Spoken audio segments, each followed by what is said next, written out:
Some viewers may find the following video disturbing. Viewer discretion is advised.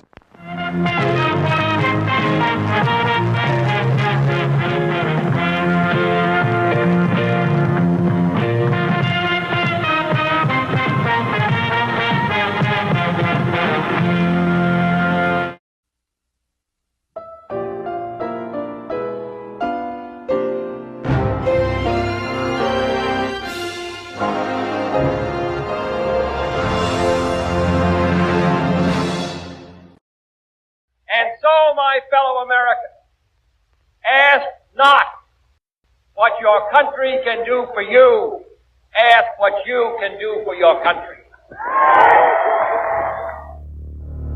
I am a real American, fight for the rights of every man. I am a real American, fight for what's right, fight for your life.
It's a lot easier to act presidential than to do what I do. Anybody can act presidential.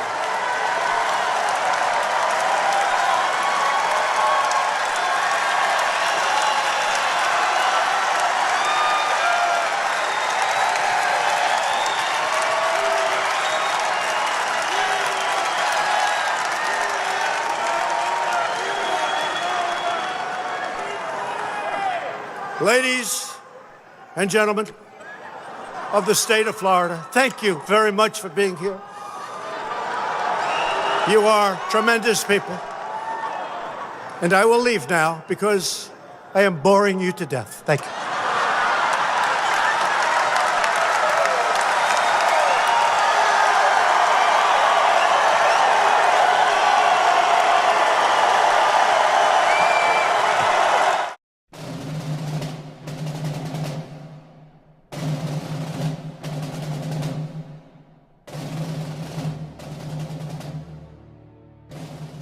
There was a time when Americans of all political stripes liked Donald Trump.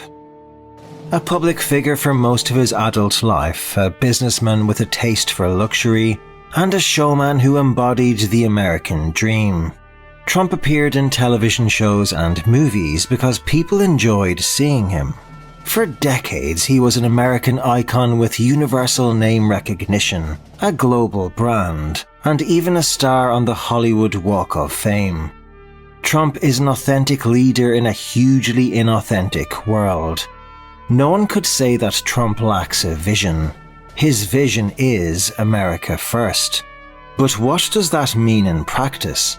It means jobs for Americans, a smaller US trade deficit, a crackdown on illegal immigration, and the end of freeloading European nations achieving their military security at the expense of the United States defense budget. Here we see the real American President Trump at the White House on the 24th of July 2020, playing baseball when he hosted Yankees pitching legend Mariano Rivera, who was his favorite baseball player.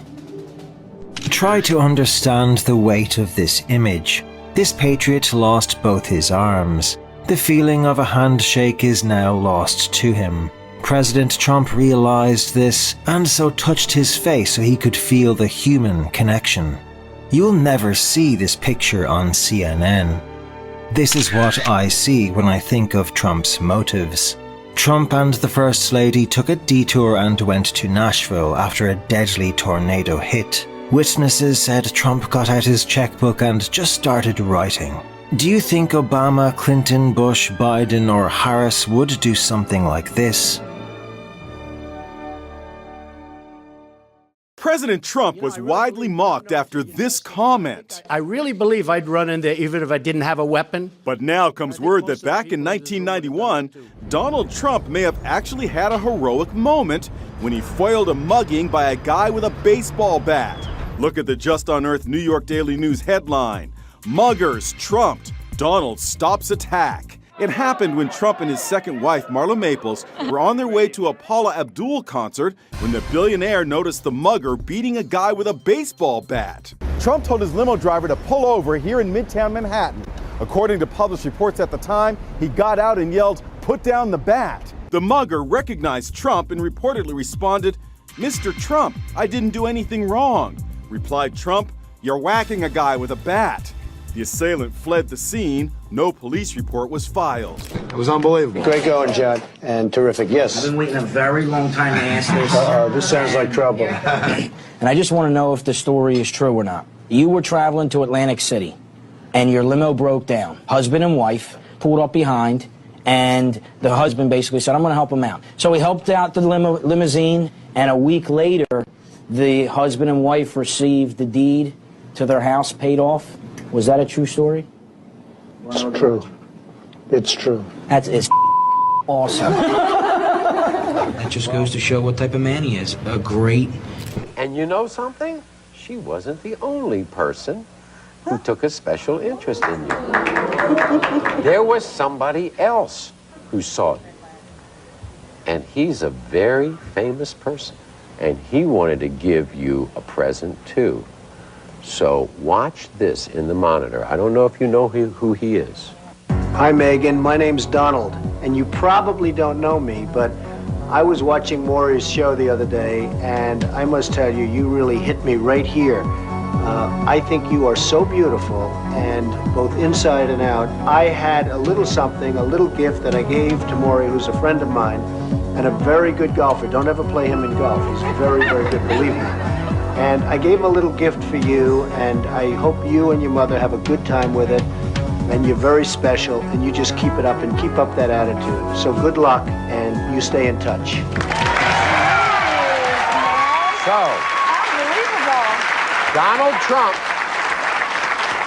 Donald Trump, he has his name on more buildings in New York City than any other person. And besides that, he is one of the most generous people I know. And he wants you and your mom to have a very special check. And when we talk about Donald Trump, when he gives out checks, we're not talking chump change here. This is big time money. So, look at that. Do you know how much that's for? Do you get all those zeros right?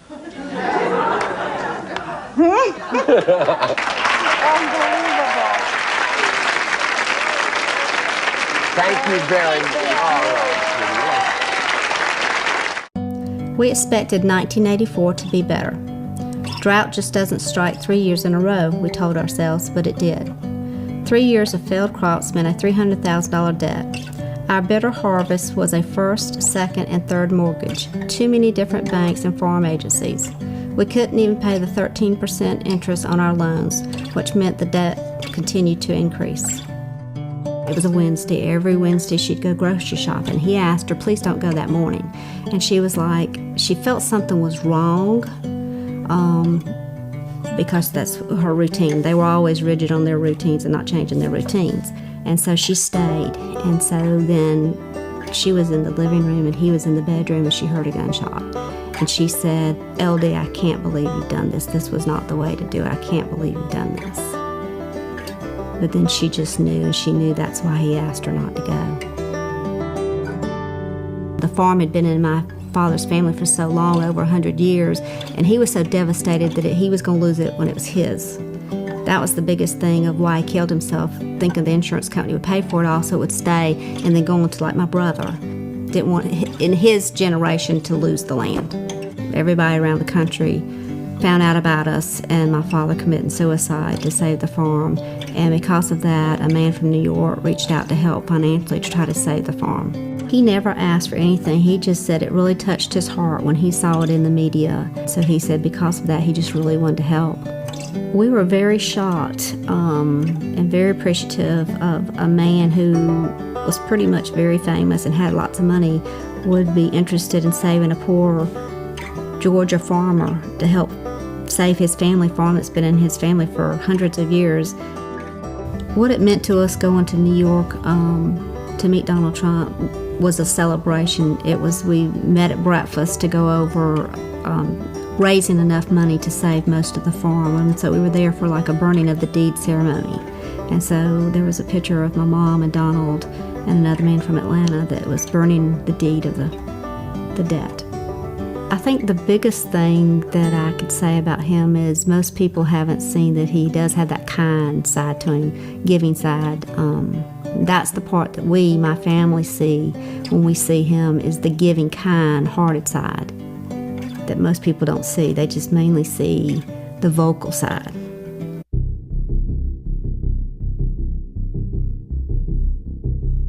Well, I mean, can you make the case that it's been tough? And by the way, most Muslims, I know many, are great people, just so you put it on the record. So let's say, do you think Muslims are a problem? Well, I think a certain segment are certainly a problem, and unless you want to be so politically correct where you want me to say, oh, absolutely not. I mean, you have ISIS, you have the migration, you have all of this stuff, you have, you know, a lot of people think you're going to end up with World War III over the Middle East. I've heard that for 25 years. There's something going on when you see beheadings. I mean, beheadings, we haven't seen that since medieval times, beheadings. You see dunkings, they call them dunkings, drownings, where they put people in a cage, dump them in the ocean. There's something going on. Yeah. So when he said Muslims are a problem, am I supposed to say, oh, look, again, you know, you probably won't put this part. I have great friendships with many people who are Muslim, living in this building, okay, living here. But I have great friendships. They're phenomenal people. And most of them are like that. Have they asked you about your comments? What do you say to them? By the way, they think we have a bigger problem than we do.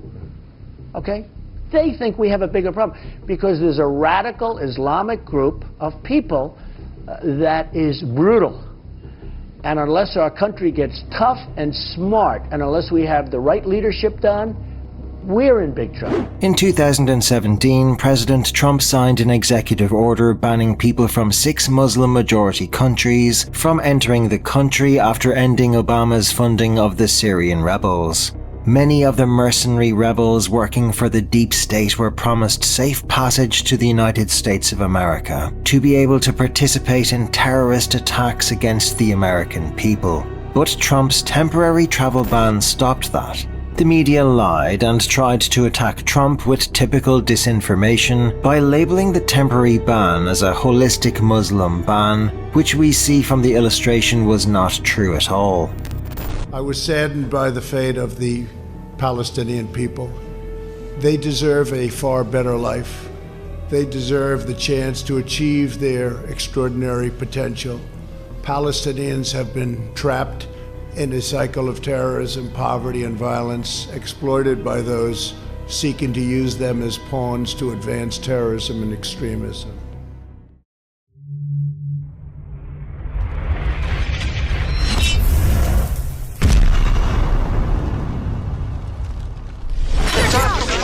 Mr. Trump, you said that on June 27th there'd be 2 champions rounds? That's right. Well, we know about Tyson's speech. What's this about a fight before the fight? No comment. I was going to rip his heart out. I'm the best ever. I'm the most brutal and vicious and most ruthless champion there's ever been. There's no one can stop me. Lynx is a conqueror. No, I'm Alexander. He's no Alexander. I'm the best ever. There's never been anybody losing. I'm Sonny Liston. I'm Jack Dempsey. There's no one like me. I'm from Nairclaw. There's no one that can match me.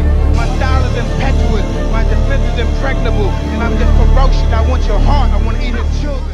Trump and Tyson's friendship actually goes back some 30 years, when Trump hosted several boxing matches featuring Tyson in the 1980s. Trump himself wrote of his friendship with Tyson in his book, Surviving at the Top, in a chapter titled Iron Mike and Me. In it, he describes his long friendship with Tyson, noting that he got a kick out of watching the boxing champ because, as a dealmaker, he felt he had cultivated a similar killer image to intimidate adversaries. Trump's relationship with Tyson, of course, challenges the false notion that Trump is a racist and Islamophobe.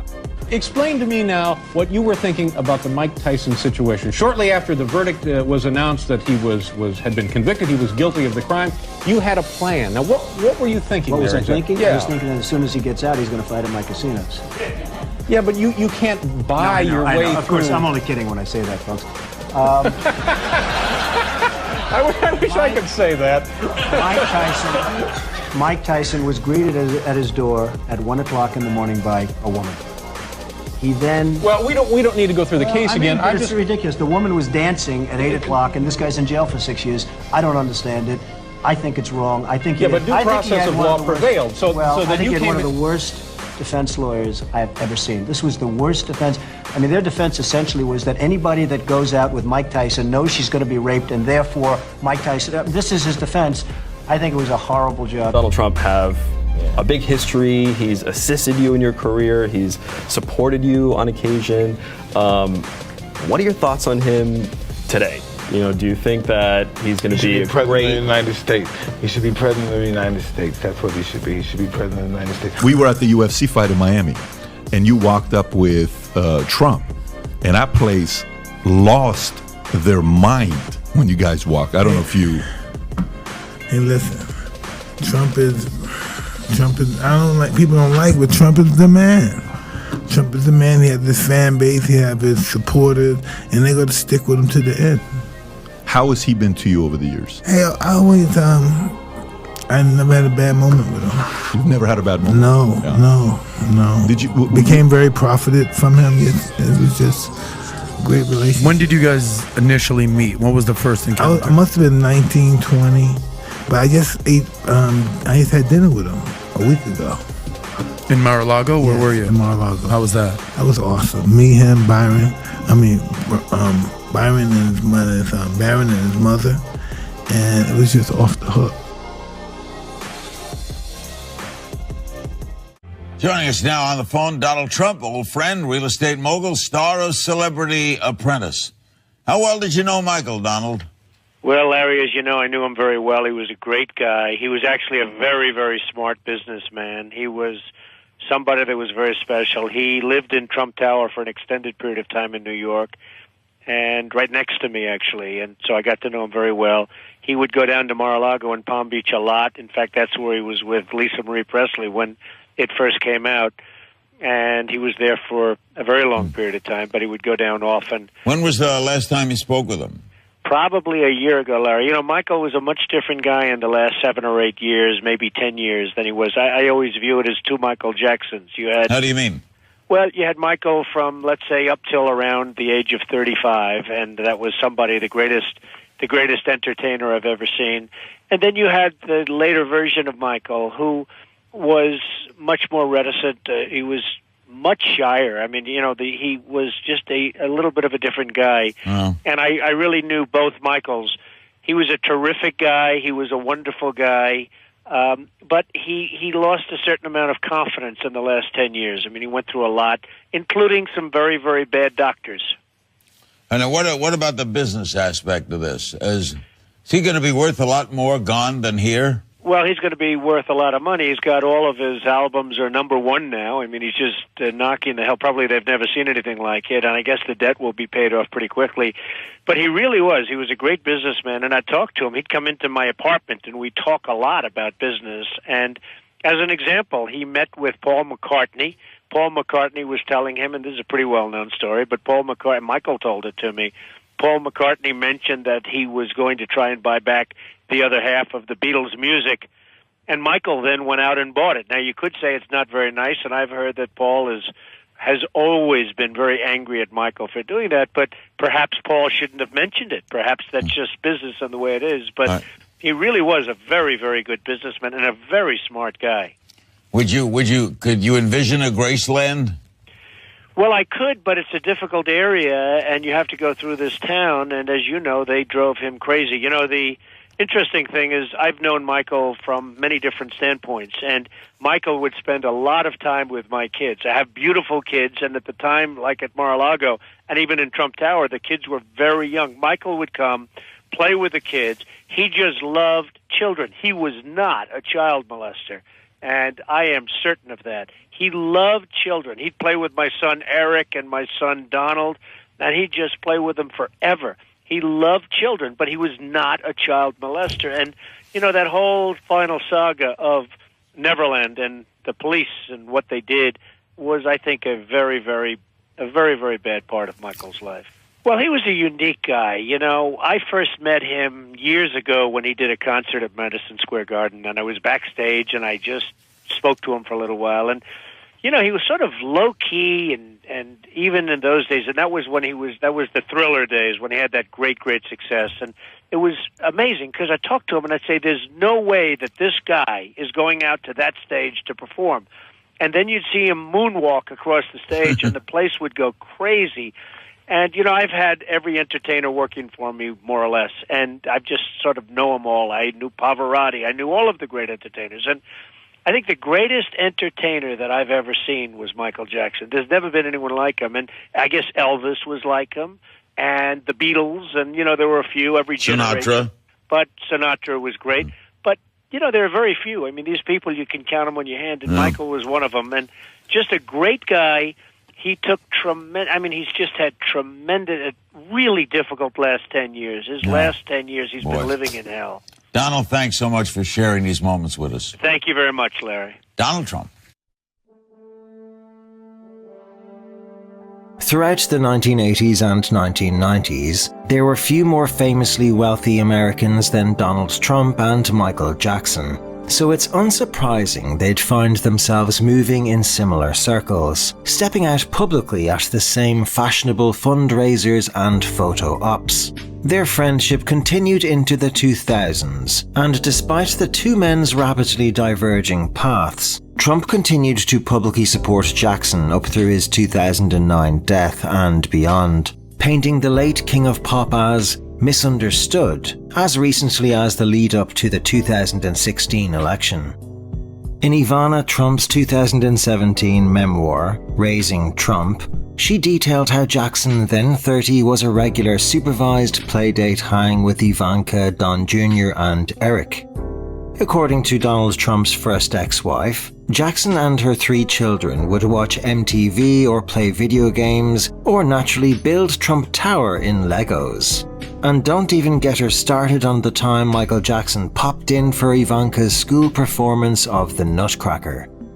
On April 6, 1990, Trump welcomed Michael Jackson himself to Trump's Taj Mahal casino in Atlantic City for a guided tour that just happened to be captured by media throngs and screaming fans.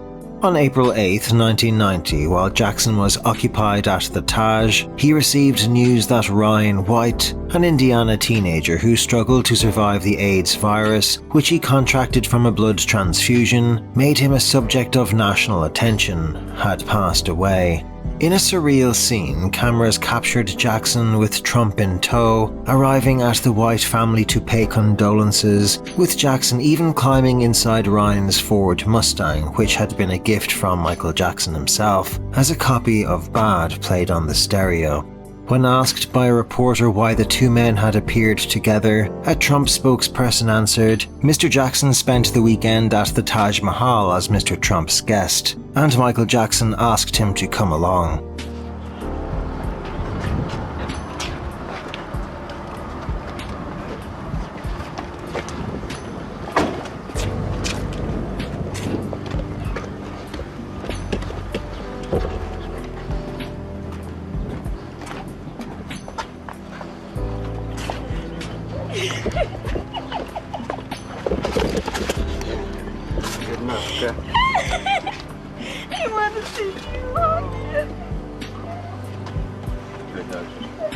On June 25, 2009, the day Michael Jackson passed away at the age of 50, Trump, at the peak of his apprentice popularity, was widely available for comment and was quick to maintain that Jackson was not a molester and merely loved children.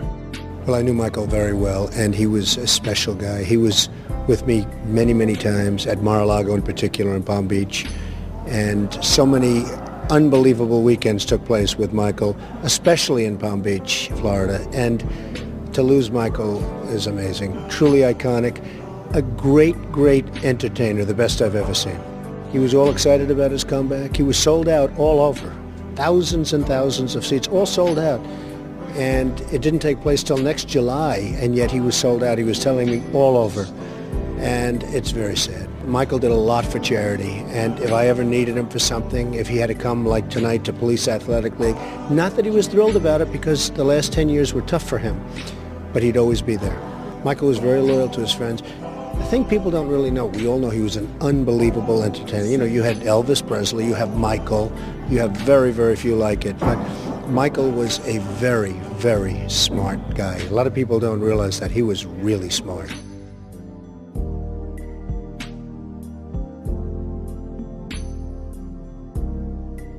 We are eradicating the criminal gangs and cartels that have infiltrated our country. You're reading about them all the time. Some of you have big problems with them. Thank you for that sign. Blacks for Trump. I love that guy.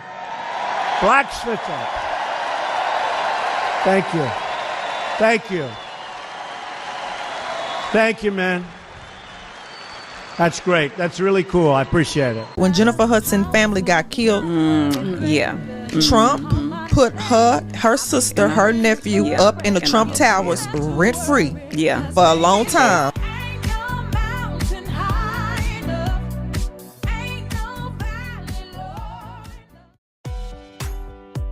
When Grammy Award-winning singer Jennifer Hudson's mother, brother and nephew were gunned down in Chicago, she put everything on hold for a while. She stayed at Trump Tower to grieve, where Trump didn't charge her a dime and also provided security for her and a few of her family members. She's a great girl and we're protecting them well. Trump told People magazine at a benefit, "They are very safe."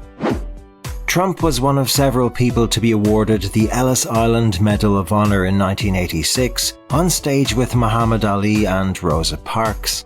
To call this man a racist is a modern-day form of political lynching, destroying the person's character and reputation, no matter the truth. Attention a local bus driver is getting. His story really having a worldwide reach. It's impressive. Yeah, and so many say this guy's a hero. If you saw the story first on News 4, the rest of the world is playing catch up with us. On Monday, George Rickard sat down with Darnell Barton, who pulled his bus over and helped pull a suicidal woman to safety. He spotted her standing on the other side of the railing on that overpass over the 198. Since then, Barton's story has been seen on the CBS Evening News. It's been broadcast on CBS This Morning, and it's been reported in newspapers and on newscasts in places like UK, Australia, and elsewhere around the world. Next week, he will appear on The Rachel Ray Show, which airs weekdays at 9 here on Channel 4. And the heroic action, it's gotten the attention from Donald Trump. The multi-billionaire tweeted this morning saying, quote, "The bus driver who saved the woman from jumping off the bridge was really cool. A great guy. I'm going to send him $10,000. He deserves it." How great are they? How great are they? I turn on my television one night and I see these two on television. I say, they are the greatest. What is it? They became an internet sensation. I hope you've monetized it a little bit. You want to do a little routine? Come on, go ahead. Well, first of all, I'm glad that the media can see us and all. Silk, can it go? Can it go? I see him. I want everybody to know, that we stand behind Donald J. Trump. Yes, we do, baby. Yes. We support Donald J. Trump. Yes. And we endorse Donald J. Trump. Lynette Hardaway, an ardent supporter of President Trump and one half of the conservative political commentary duo Diamond and Silk, died in 2023. She was 51. Hardaway, known by the moniker Diamond, carved out a unique role as a black woman who loudly backed Trump, earning fame first on the internet and then as a cable television commentator. Trump tweeted, "Really bad news for Republicans and frankly all Americans. Our beautiful Diamond of Diamond and Silk has just passed away at her home in the state she loved so much, North Carolina. Silk was with her all the way, and at her passing. There was no better team anywhere or at any time. Diamond's death was totally unexpected. Probably her big and precious heart just plain gave out. Rest in peace, our magnificent Diamond. You will be greatly missed." She's the beautiful biracial model who dated President Trump for 2 years. Cara Young's mother is black, her father is white. "I didn't hide my race from Donald Trump. He knew," Cara told today's New York Times. "He would say, 'You're like Derek Jeter,' and I would say, 'Exactly.' I never heard him say a disparaging comment towards any race of people." Last year, Cara, now a mom, told the TV show Chasing News that Trump was not a racist. "I would never go out with anybody that was a racist. Of course not. That's crazy." Cara and Trump met at a party in 1997. She was a top model, appearing in the Victoria's Secret catalog and many magazines, including the German edition of Playboy. In this ad campaign for Revlon, she posed with supermodels Claudia Schiffer and Cindy Crawford. Trump once sang Cara's praises to Howard Stern. "She's a wonderful girl. She's really a fantastic girl." After 2 years, Cara and the future president moved on. Trump to another model, Melania Canals, who is now the First Lady. I do want to express thanks to you, Donald Trump, for being with us tonight. We need your building skills, your gusto, your rent package for people on Wall Street who represent diversity. And we thank you for coming tonight. Let's give Donald Trump a big hand. And many others thought it was either laughable or something to avoid. He came to our business meeting here in New York because he has this sense of the curious and a will to risk to make things better. And so aside from all of his style and his pizzazz, he's a serious person who's an effective builder of building for the builder people. Last year he was a part of our workshop, of our panel workshop on what are the challenges and opportunities. And so a year later, Donald Trump, for a few minutes, challenges and opportunities to embrace the underserved communities. Donald Trump. I'm here for the will of the people, and Donald Trump happens to be their choice. And so I'm going to work for Donald Trump, for the will of this people to have freedom, justice, and equality. Mr. King, what do you say to people who think that Donald Trump has been very divisive and bad for minorities? That is a big front, because we're already divided. We already are working against freedom, justice, and equality and togetherness. And so Donald Trump is exposing that. He didn't establish this. It's already there. This is the worst situation we've been in hundreds of years now. You know what I mean? So Donald Trump is trying to bring somebody together, but he wants to bring you not on your knees as a slave. He wants to bring you as a man or a woman where you can have equalness. And that means we will create a whole new system, because this system don't consider black people as human beings. They're inferior. They don't consider the white woman as a justified human being. They figure she's property. And so the master owns us both. That's the property. The White Supremacy Act is even a flaw, because they don't include the white woman. You know what I mean? So what are you talking about? This is what we're fighting against. We know one land, indivisible, with liberty and justice for all. And Donald Trump represents that figure that will go out and put himself in harm's way for the betterment of this great nation called America.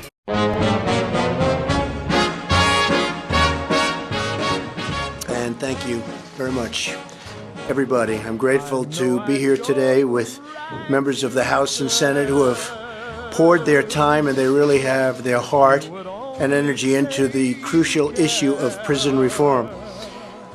A very respected man, Chairman Chuck Grassley, and my friend, where's Chuck? Chuck, thank you, Chuck, very much. Worked hard on this. And Bob Goodlatte. I saw Bob here. Thank you, Bob. Great job. Senators Lindsey Graham, Mike Lee, Tim Scott, Rand Paul, and Doug Collins. Fantastic people who've worked so hard, and we appreciate very much what you've done. We really do. Thank you all very much. Working together with my administration over the last 2 years, these members have reached a bipartisan agreement. Did I hear the word bipartisan? There you go. Did I hear that word? That's a nice word. Bipartisan agreement on prison reform legislation known as the first step. And that's what it is. It's a first step, but it's a very big first step. Today, I'm thrilled to announce my support for this bipartisan bill that will make our community safer and give former inmates a second chance at life after they have served their time. President Trump called on athletes who kneel during the national anthem to recommend people they think he should pardon. I'm going to ask them to recommend to me people that were unfairly treated, friends of theirs or people that they know about, and I'm going to take a look at those applications, and if I find, and my committee finds that they're unfairly treated, then we will pardon them or at least let them out. The president's latest pardon came on Wednesday when he commuted the sentence of Alice Johnson. The Tennessee grandmother served more than 20 years in prison for a first-time nonviolent drug offense. Reality star Kim Kardashian West lobbied the president last week for Johnson's release.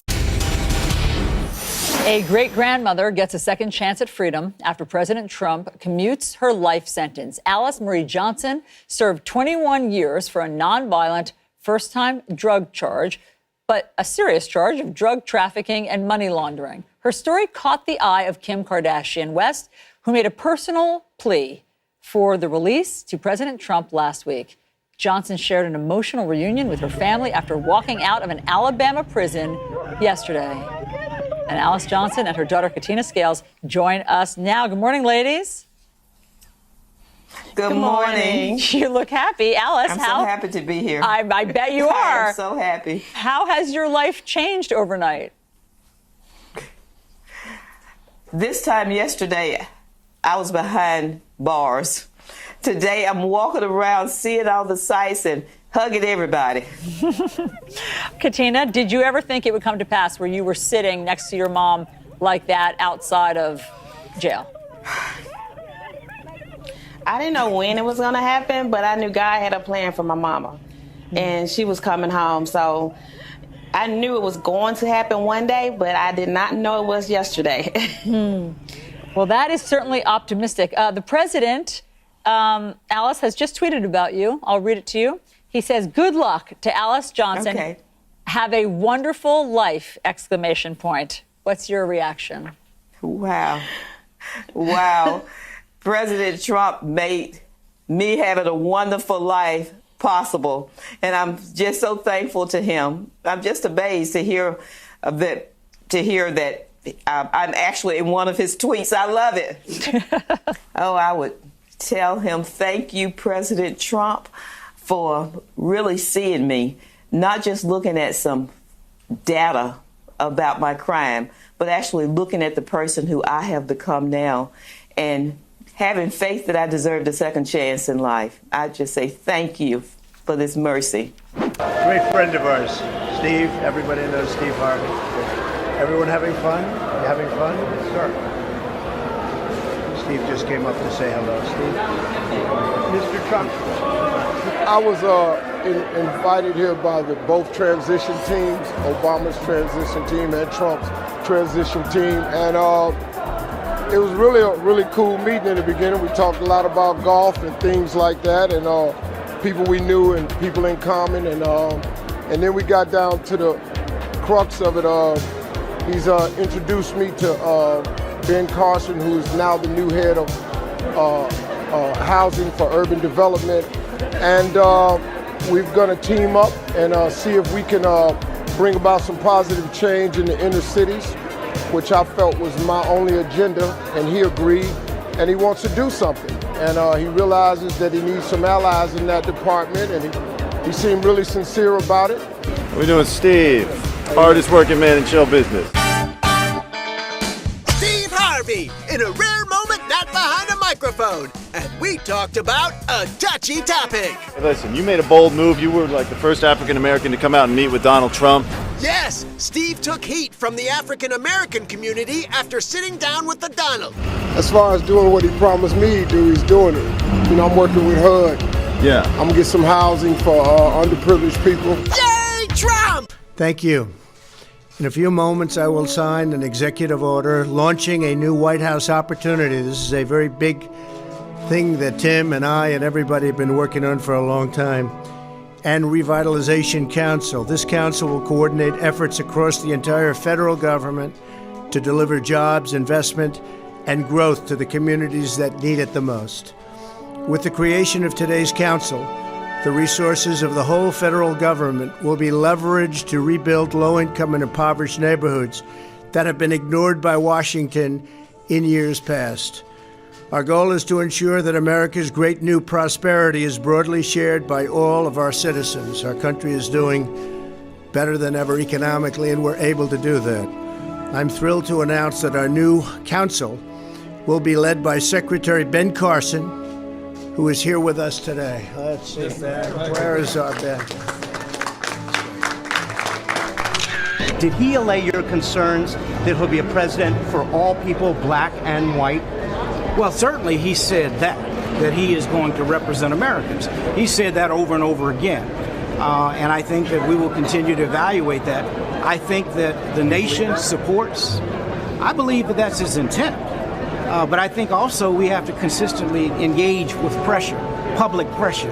It doesn't happen automatically. My father and his team understood that, did that.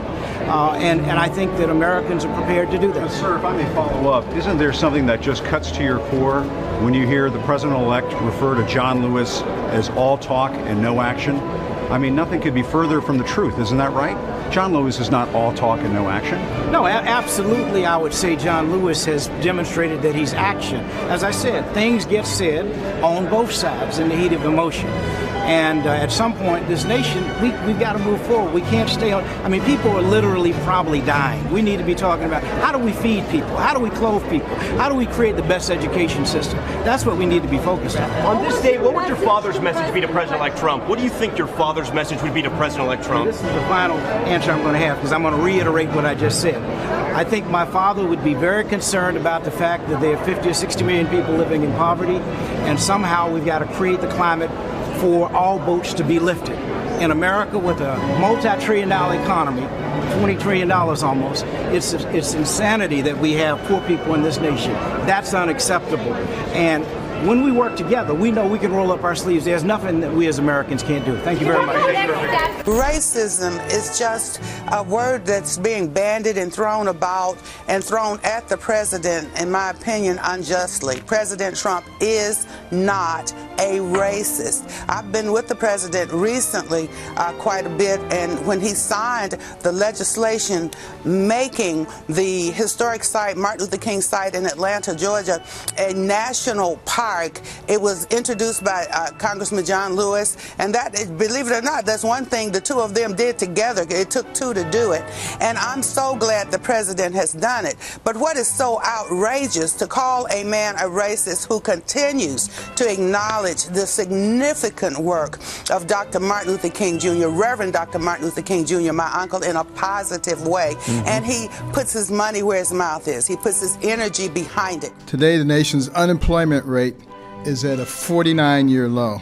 Jobless rates among African Americans down to a record low of 5.9%. Wages on the rise. While we can all be proud of these achievements, one challenge has remained. There are still communities in our country that have seen little or no new investment in generations. During his inaugural address, President Trump declared that the forgotten men and women of our country will be forgotten no longer. It is critical that every American shares in the gains of the past 2 years. I just want to take the time to thank the president for his hard work and his dedication to people living in distressed communities. As a kid who grew up in a single-parent household, mired in poverty, living in one of these distressed communities, I know firsthand the value of hope being brought into communities. Under this administration, Mr. President, under your leadership, what we've seen happen in the last several months is unprecedented. You can think first about opportunity zones. When you and I had a conversation about the zones over a year and a half ago, you immediately jumped on board and took the lead. And because of your leadership, opportunity zones that will help distressed communities, over 8,700 throughout this country, is a reality. The average poverty rate in those zones is 31%. Because of your leadership, because of your foresight and your vision, we now see hope descending on these zones. Your focus, sir, is changing lives that you may never meet, but it's happening every single day in America. And finally, your strong advocacy for criminal justice reform to come to the floor of the United States Senate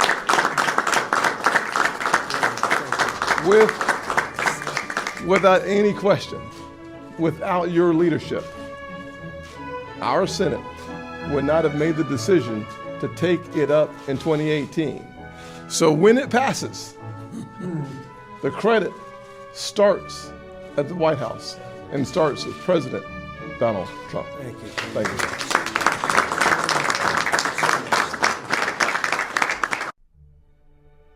In 2018, United States President Donald Trump recognized and consoled 90-year-old Adriana Valois, the mother of fallen New York police officer Miosotis Familia. In an unplanned moment, Trump called upon the family of Officer Familia, who was shot to death while sitting inside an NYPD mobile command unit.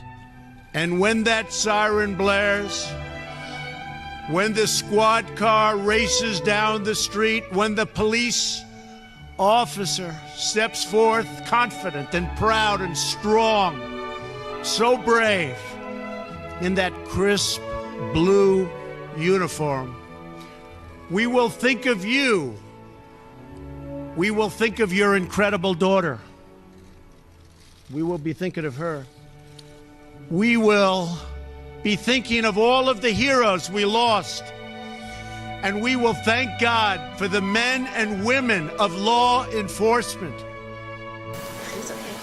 Hi, Mr. Trump. I was Miss Wisconsin USA in 2005. Okay. And, I can see why. thank you. You have been, I just want to say thank you. You saved me. in so many ways. And in recent years, I've been struggling with an incurable illness, and I'm on home care now. It was caused by a doctor's medical negligence, and in those dark days, fighting, right now all the tubes have been removed, and I have a do not resuscitate order, and I have a 7-year-old son. And in those days, in the hospital, I received from you a handwritten letter that said, "To the bravest woman I know." And I remember that. Yeah, I remember that. you, Such a wonderful, beautiful woman. I mean, just an amazing woman. And are you coming along okay? No, sir, but that's okay, because I'm here right now to thank you in person, and that was my biggest dream. And I wanted to thank you because through you and your organizations, my son, who is Mexican American, 7 years old, through your organizations and just being able to stand on that stage with you back in 2005, the outpouring of love that came from that ultimately provided my son, when he graduates high school, with a full ride to college. And That's great. And you know what we'll do? We're going to watch him. You're going to watch him, kind of watch him. We're going to be watching your boy, okay? But you're going to hopefully be around. You're not going to have anybody watching. You're going to hopefully be around. Those doctors are going to be so wrong. But we'll be helping you. So we thank you. God bless you. And just, he's a Mexican American. And you, because of your efforts, have sent him to college. And I've been writing letters to him for when I'm in heaven to tell him that what you've done for him, now he has a great responsibility to pay it forward, just as you have done for us. And I can't thank you. That's so nice. Thank you, honey. Thank you. I'm sorry, I have to go down and say hello. Is that okay?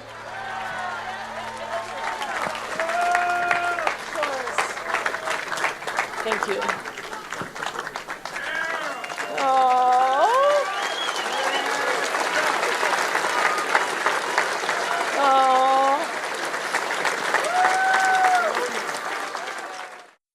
Hi, everybody. I am a squatter in Donald Trump's building, Trump Tower, in New York City.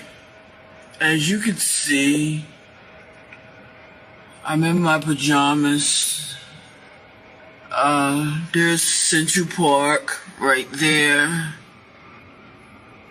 And that tall building is the Essex House on Central Park West, near 59th Street. I came in here about 9 years ago and snuck in the building and just started occupying one of the empty rooms in here.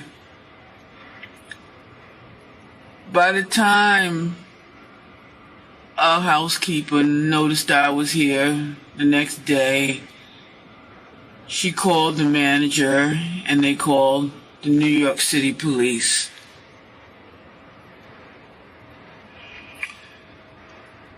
Who came up here and told me I had to leave or I would be arrested. When I told them I would not go, they contacted Mr. Trump over the phone, and he came down here. Instead of him evicting me off the property, he said that I can stay. And it's been 8 years I've been here. Not only did he not evict me off the property, he makes sure that I get 3 meals a day, a room service, and that I get a delivery of fresh flowers every week. So you people,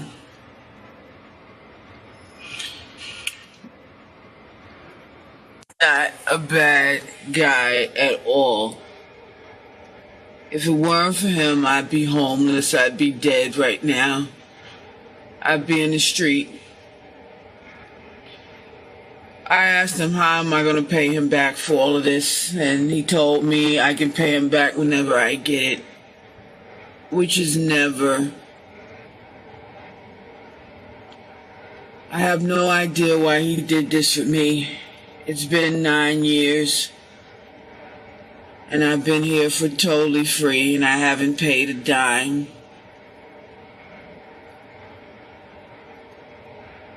Donald Trump is not a bad guy. He's a wonderful, wonderful man. And everything I'm telling you today is true. Goodbye.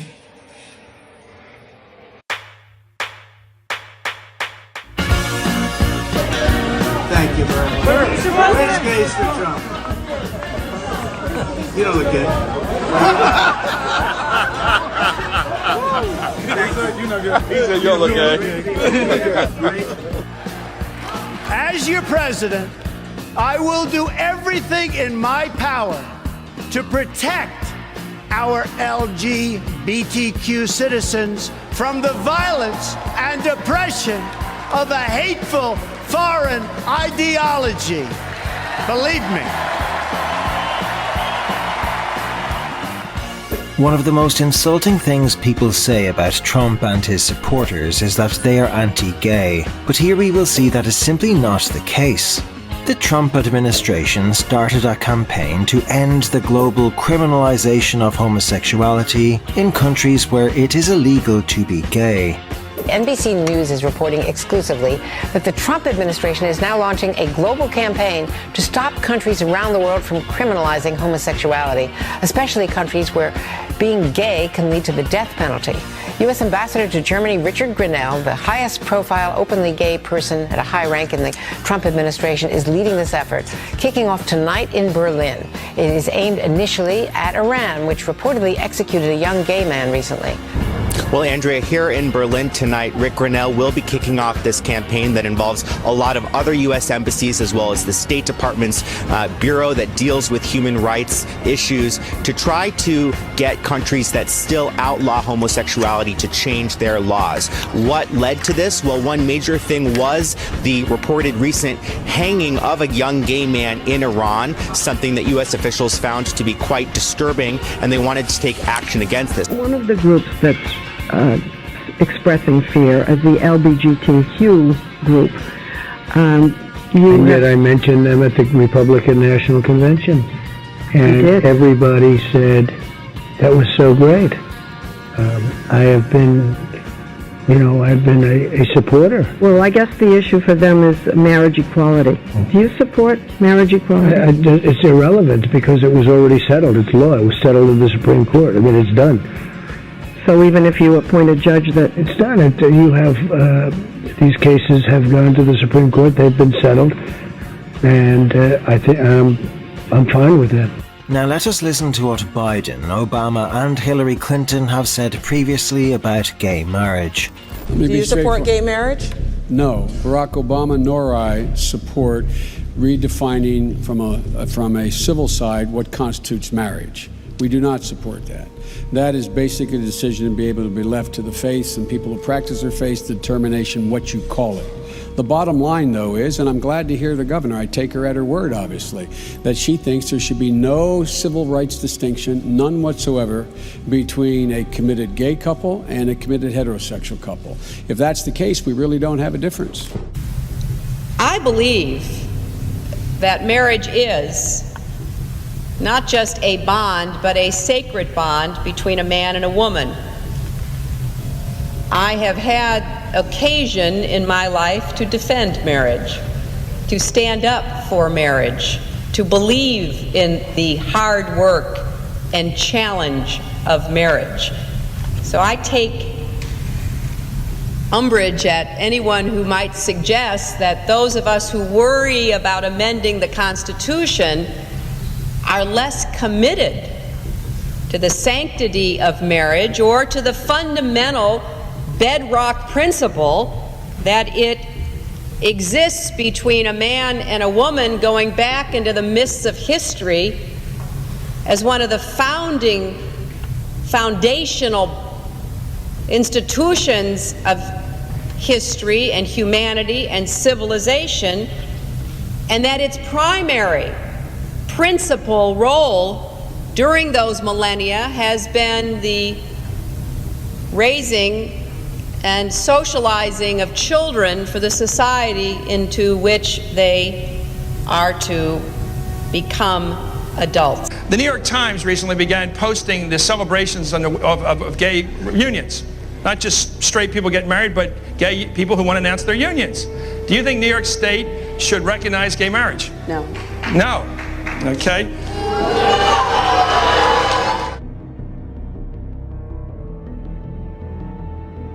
All Americans, not only in the states most heavily affected, but in every place in this country, are rightly disturbed by the large numbers of illegal aliens entering our country.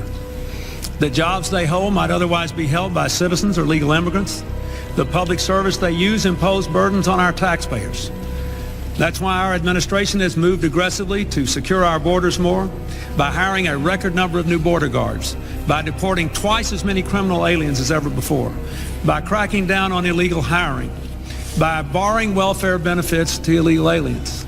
In the budget I will present to you, we will try to do more to speed the deportation of illegal aliens who are arrested for crimes, to better identify illegal aliens in the workplace as recommended by the commission headed by former Congresswoman Barbara Jordan.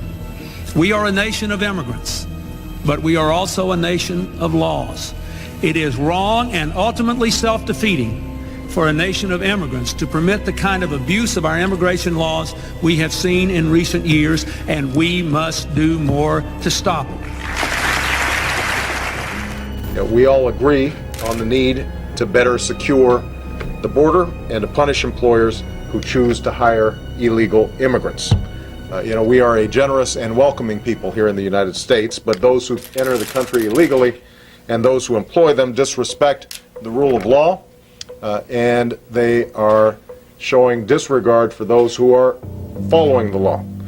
We simply cannot allow people to pour into the United States undetected, undocumented, unchecked, and circumventing the line of people who are waiting patiently, diligently, and lawfully to become immigrants in this country. We do not want to do anything to encourage more illegal immigration into this country.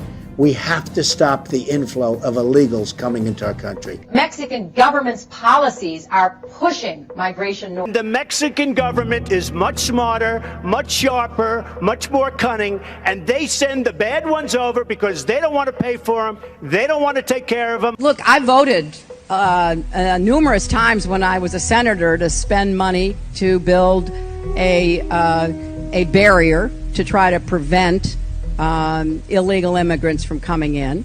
We will build a wall. It will do what it's supposed to do. Keep illegal immigrants out. If they've committed transgressions of whatever kind, they should be obviously deported. And some of these people are causing tremendous problems. All you have to do is look at the crime wave. If I'm elected, they're going to be out of there day one. I voted for border security, and some of it was a fence. I don't think we ever called it a wall. Maybe in some places it was a wall. We're going to have a border. It's going to be a real border.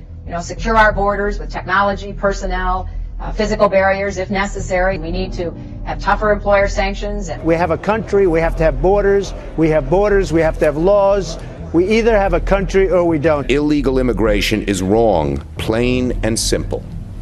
Until the American people are convinced that we will stop future flows of illegal immigration, we will make no progress on dealing with the millions of illegal immigrants who are here now, and on rationalizing our system of legal immigration. It's plain and simple and unavoidable. When we use phrases like undocumented workers, we convey a message to the American people that their government is not serious about combating illegal immigration, which the American people overwhelmingly oppose.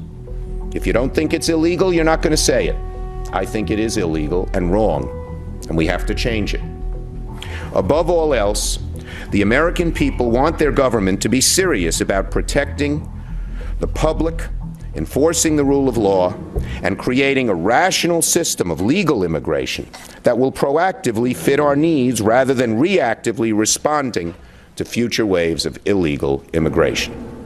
People who enter the United States without our permission are illegal aliens, and illegal aliens should not be treated the same as people who entered the U.S. legally. I voted for a fence. I voted, unlike most Democrats, and some of you won't like it, I voted for 700-mile fence.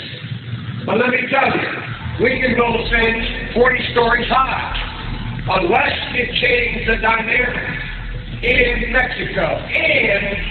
And you will not like this, and punish American employers who knowingly violate the law when in fact they hire illegals. Unless you do those two things, all the rest is window dressing. The reason why why I believe the fence is needed is not related to immigration as much as to drugs. I'm the guy that wrote the National Crime Bill. I'm the guy that wrote the National Drug Act. I'm the guy that wrote the law that set up a drug czar. But let me tell you something, folks.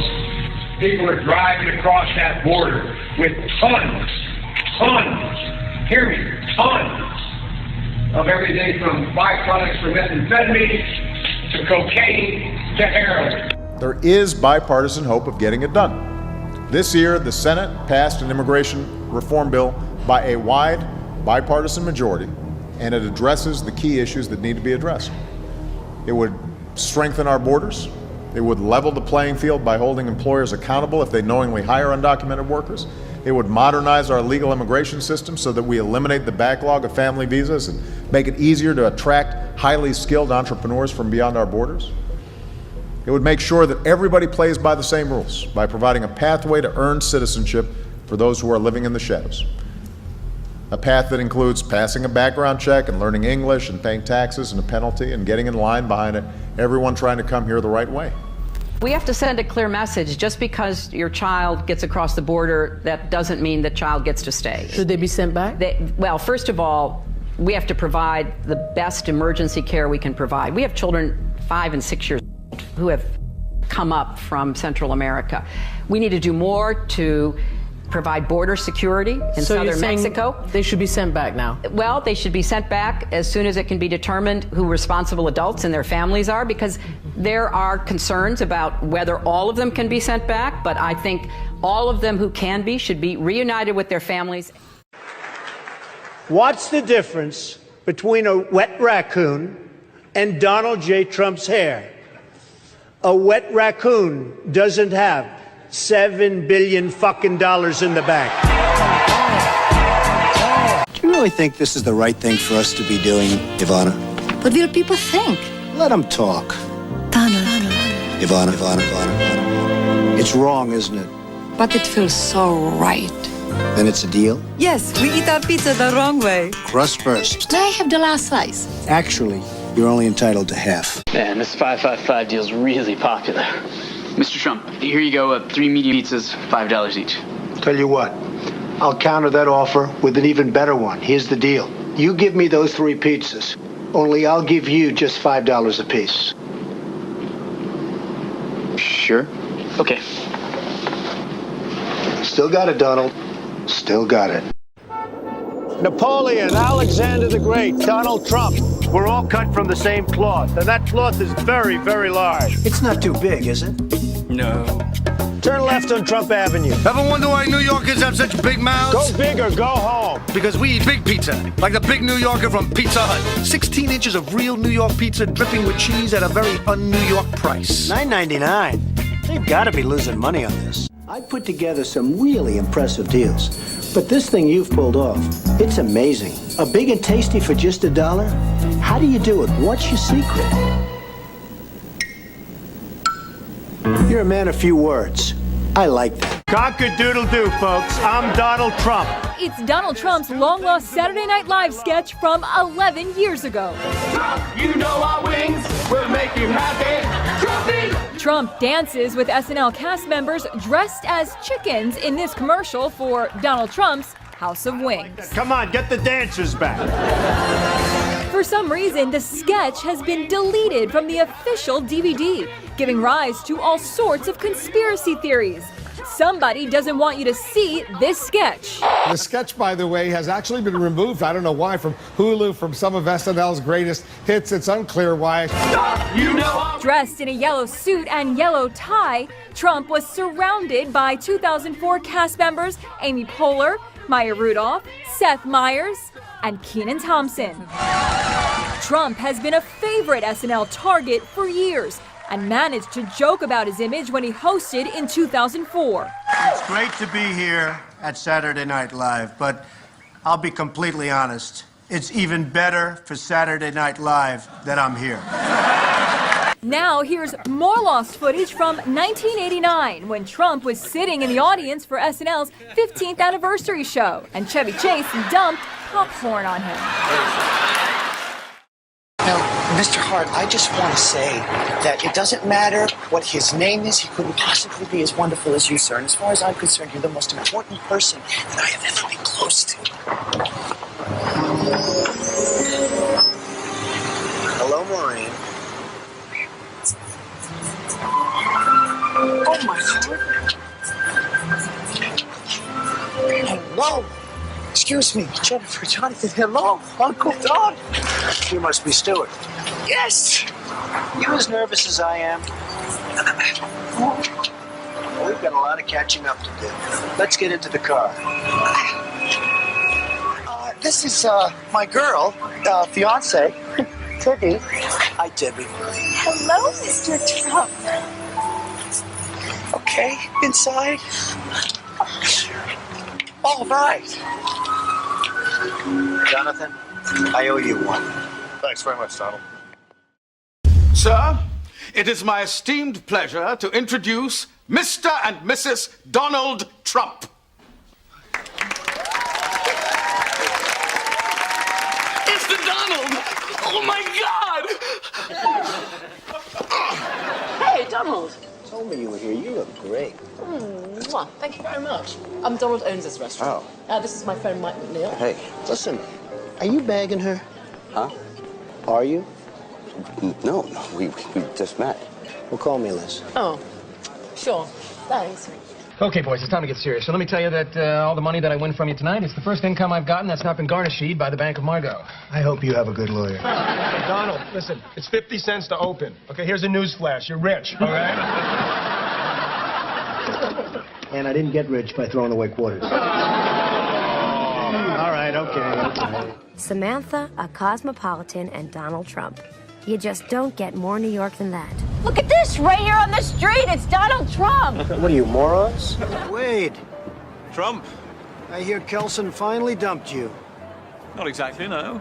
We just came to a mutual understanding that she couldn't bear me for another second. Well, Mike? Sir? Randall? Donald. Mr. Trump here wrote The Art of the Deal. Then he wrote a new bestseller, The Art of the Comeback. 2 books. Wow.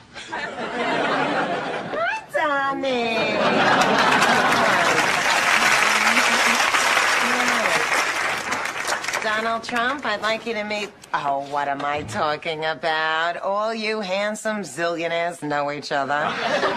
Donald! Maxwell Sheffield, how do you do? See you in the limo. All right. Hello? I told you not to call me on this line again.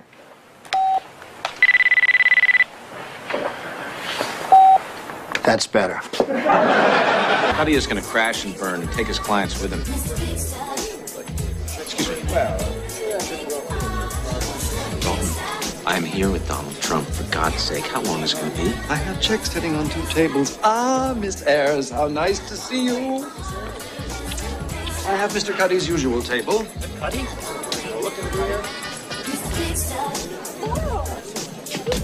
Sorry, Frank, but I'm going to go crash and burn with Cuddy. Call me. Hi, Dad, it's me. You're gonna be so proud of me. I'm gonna win this race.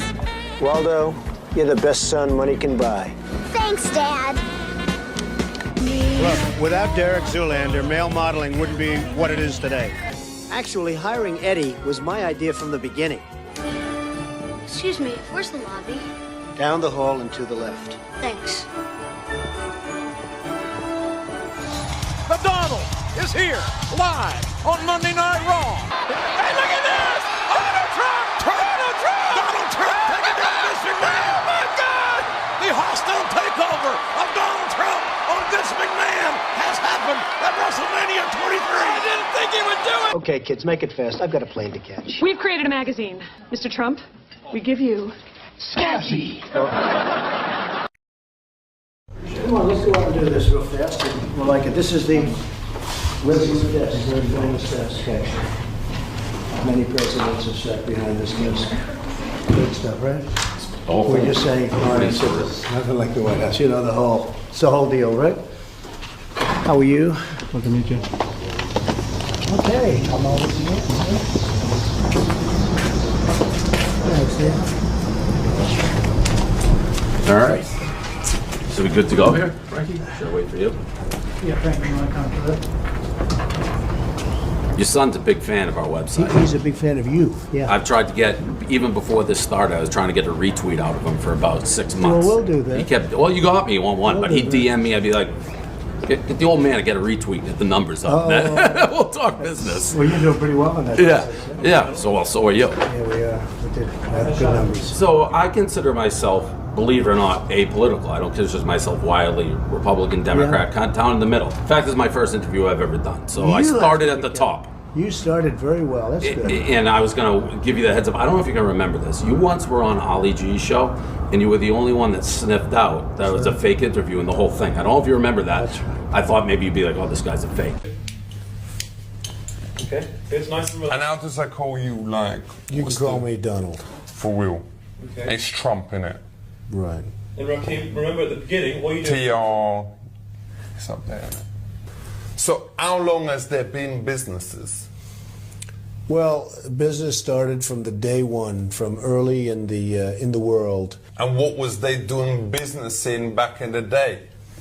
Many, many, many years ago, hundreds of millions of years ago, people were doing business, and they were trading in rocks and stones and other things. Who would want to buy rocks? I don't know, man. You gotta ask them that. I've got some business idea that I just want to tell you about, and I'll be a fool if... Very quickly. What is the most popular thing in the world? Music.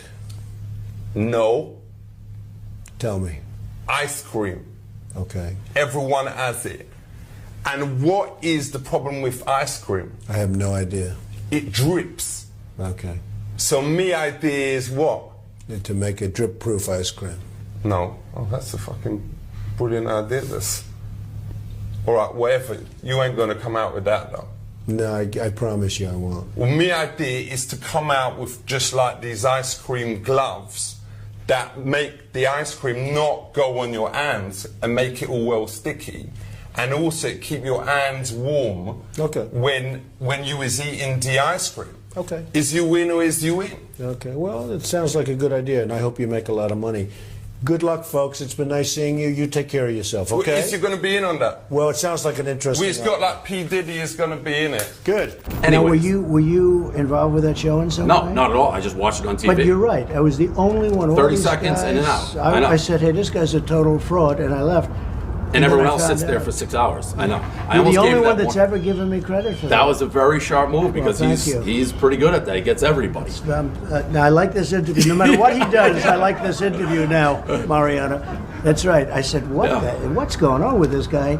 And I just felt it was a phony deal. Yeah. And nobody else did it. Nobody else smelled it out. And he said he was from British Broadcasting Corporation. They called up with everything beautiful, the voice. This is British Broadcast. And then this guy shows up. I said, this is but within a very short, like immediately.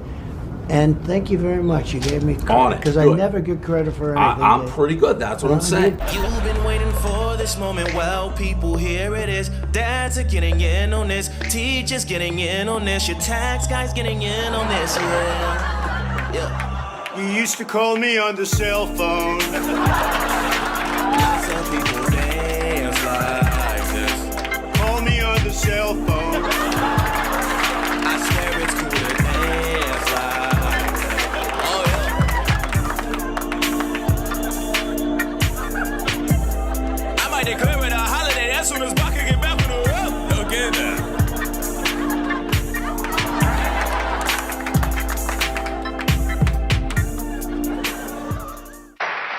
the things people love about you is you speak your mind and you don't use a politician's filter.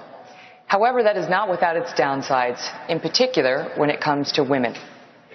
You've called women you don't like fat pigs, dogs, slobs, and disgusting animals. Your Twitter account... Only Rosie O'Donnell. No, it wasn't. Your Twitter account...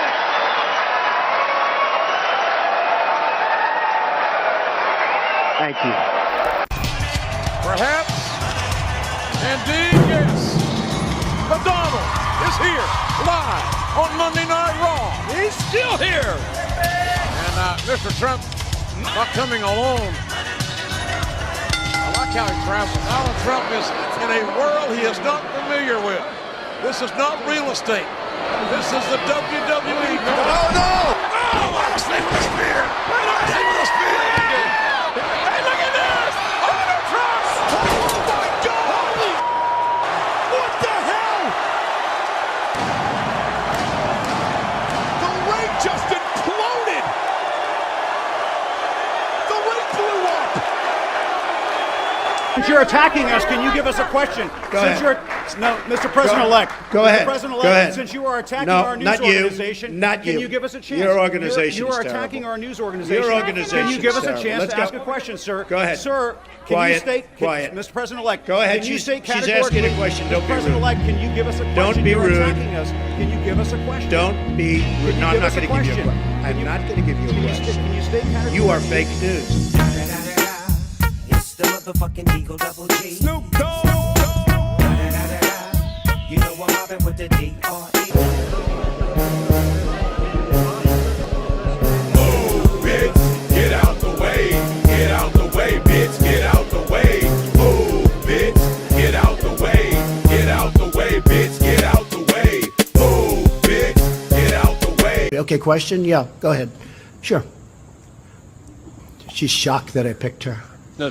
She's like in a state of shock. I'm not thinking, Mr. That's President. okay. I know you're not thinking. You never do.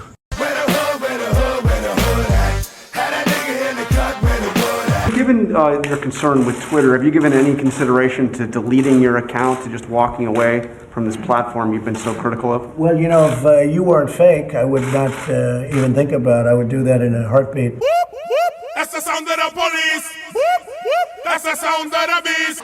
So, Jenny, could he actually win? No freaking way! There's not going to be a President Donald Trump. That's not going to happen. Donald Trump will not become president! He's not going to be president. He is not, Donald Trump is not going to be president of the United States. Take it to the bank. Okay. I guarantee it. All right, all right. I think if he becomes the president, he'll make it great, because the states is already great. I think that man will be president of the United States right about the time that spaceships come down filled with dinosaurs and red capes. On that note, Tom, pleasure. Take it Thank from you very me. How much. about that? Cheers, Tom. Donald Trump, just last week, he confirmed to the National Review that he is again considering a run in 2016. Do it. Do it. Look at me. Do it. I will personally write you a campaign check now on behalf of this country, which does not want you to be president, but which badly wants you to run. Donald Trump has been saying that he will run for president as a Republican, which is surprising since I just assumed he was running as a joke. Is that people think that Donald Trump is a clown. Donald Trump is a clown. I mean, does anybody seriously think that Donald Trump is serious about running for president? Donald Trump, you know, he's a clown. But likely moderator apparently believes that Donald Trump is a clown. Which Republican candidate has the best chance of winning the general election? Of the declared ones, right now, Donald Trump.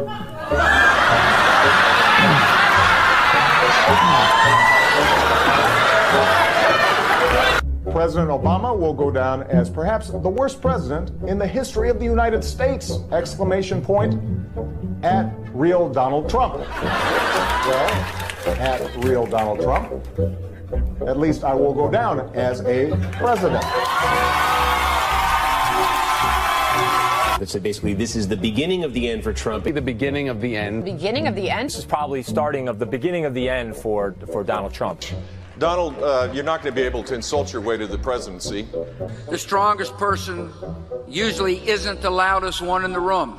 So right now we have Hillary's about a 75 or an 80% favorite. We have different versions of the forecast you can look at. The poll has Hillary Clinton up by double digits nationally, 12 points, 50 to 38, a four-way race. Clinton leading in Florida, Clinton leading in North Carolina, Clinton leading in Ohio, Clinton leading in Nevada. I could go on and on and on. I continue to believe Mr. Trump will not be president. And so, right now, Mr. Trump, to answer your call for political honesty, I just want to say, you're not going to be president, all right? It's been fun. It's been great. I love you. But come on, buddy. We have a major projection right now. Donald Trump will take Ohio. And CNN projects Donald Trump will carry the state of Florida. Huge win for Donald Trump. Donald Trump, we project, will win in Kentucky, in Indiana, with its 11 electoral votes. West Virginia, Oklahoma, Tennessee, Mississippi, South Carolina, Alabama, North Dakota, with its 3 electoral votes, and South Dakota, Texas, Arkansas, Louisiana, the state of Montana, North Carolina, Georgia, Iowa, Utah, Wisconsin, Arizona, Kansas with its 6 electoral votes, Nebraska with its 5 electoral votes, and Wyoming with its 3 electoral votes. Sorry to keep you waiting. Complicated business. So, Orange Man. Bad. Trump. Gloom. Bloom. Cramp. Ref.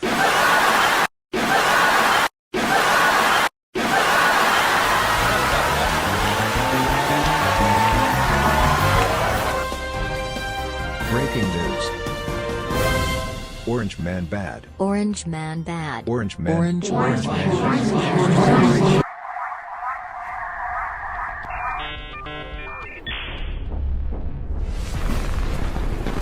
Orange Man bad.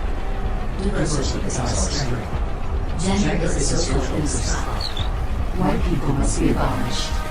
Real communism hasn't been tried yet. It will not divide us. This game is dehumanizing. Why?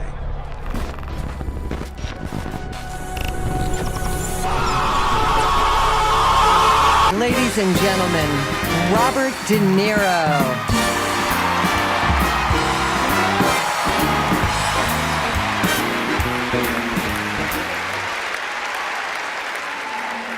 I'm going to say one thing. Fuck Trump.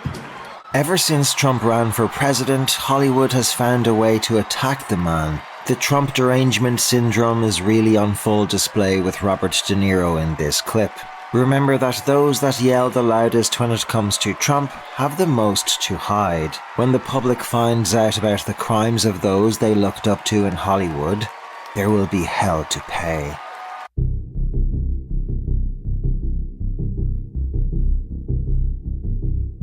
Trump has been very vocal about his opinions on human trafficking and has signed a number of executive orders to dramatically tackle the issue.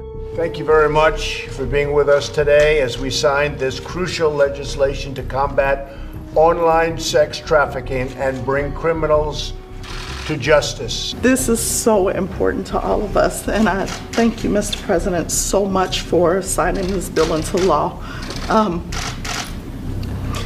It means so much to our family to lose your child who has been trafficked, which is modern day slavery in our country, and to get that call on Christmas Eve that your one daughter, your oldest child, has been brutally murdered because she said no, because she did not want to be a part of this, is the worst thing. Unfortunately, my daughter was not the first person who this has happened to, and thanks to you and everyone here, hopefully there won't be many more after her that have to endure this pain. The pain that it has brought on my family is unimaginable. So this is an honor of your daughter. Netflix, who is partnered with Barack and Michelle Obama's Higher Ground Productions, made an Epstein documentary and tried to suggest that Trump was involved in the elite pedo ring, which was simply not the case. Florida Circuit Judge Louis Delgado unsealed nearly 200 pages of grand jury testimony related to the 2006 Florida case involving disgraced financier Jeffrey Epstein, who is alleged to have raped teenage girls. But Donald Trump's name never appears anywhere in the transcripts. That hasn't stopped Democrats from suggesting on social media that there's a disturbing connection between Donald Trump and a sex predator. Some social media posts have claimed that Trump was mentioned in a draft indictment released in 2024, but that's false. In 2019, after he was charged in federal court with sex trafficking of minors, guards found Epstein dead in his cell at a federal jail in New York. Investigators said he hanged himself. Julie K. Brown, the Miami Herald journalist whose diligent reporting forced a reopening of the Epstein case, has valiantly tried to point out the errors, but the misinformation keeps spreading. "I've come to believe that the American public won't pay for the truth," she lamented. "They would rather believe the lies they get for free on the internet." These are the facts about Trump and Epstein. President Donald Trump banned wealthy investor Jeffrey Epstein from his exclusive Mar-a-Lago club for hitting on a teenage daughter of another member. Trump worked with the feds to help get Epstein arrested. Trump has never been to Epstein Island, which was confirmed by Virginia Roberts Giuffre in her 2016 deposition. We also see a clip from 2017 where Trump alluded to what was happening with Epstein and Prince Andrew's involvement. You raised the question of Jeffrey Epstein in your remarks about in the Q&A. Well, I think he's got a problem. I mean, what do you think the problem will be? I don't know, but that island was really a cesspool. There's no question about it. Just ask Prince Andrew. He'll tell you about it. The island was an absolute cesspool. So, the Clintons are friends and he's of been yours, there right? for many times. The Clintons are friends. Well, I can't say friends, but I know You're friendly. You know them. They play at my clubs a lot. I have clubs, and everybody likes to play at my clubs. Are you saying there's a political problem for her if she runs for president? It could be a political problem. Look, he could be a political problem. Right now, he's Teflon, and right now, maybe not. But he could end up being a political problem. Our current president has had relationships with Epstein in the past, and there are those Katie Johnson and maybe other victims who accused Trump of being involved in things like this. In my experience, Trump supporters will not listen to anything along those lines. Obviously, we're not a court of law here right now, but are those claims of though that case was dropped, it was dropped before it went to court. In your opinion as a lawyer and your experience, is there anything you can say as to the validity of those claims or whether or not there will be any more about that?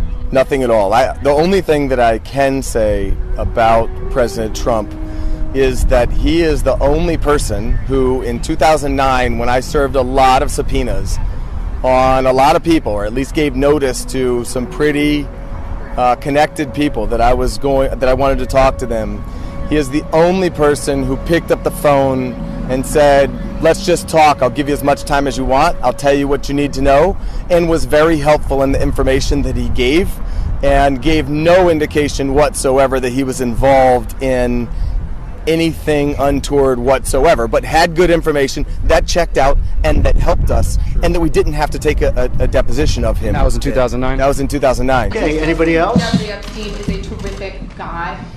Well, I knew him like everybody in Palm Beach knew him. I mean, people in Palm Beach knew him. He was a fixture in Palm Beach. I had a falling out with him a long time ago. I don't think I've spoken to him for 15 years. I wasn't a fan. I was not, a long time ago. I'd say maybe 15 years. I was not a fan of his. That I can tell you. I was not a fan of his.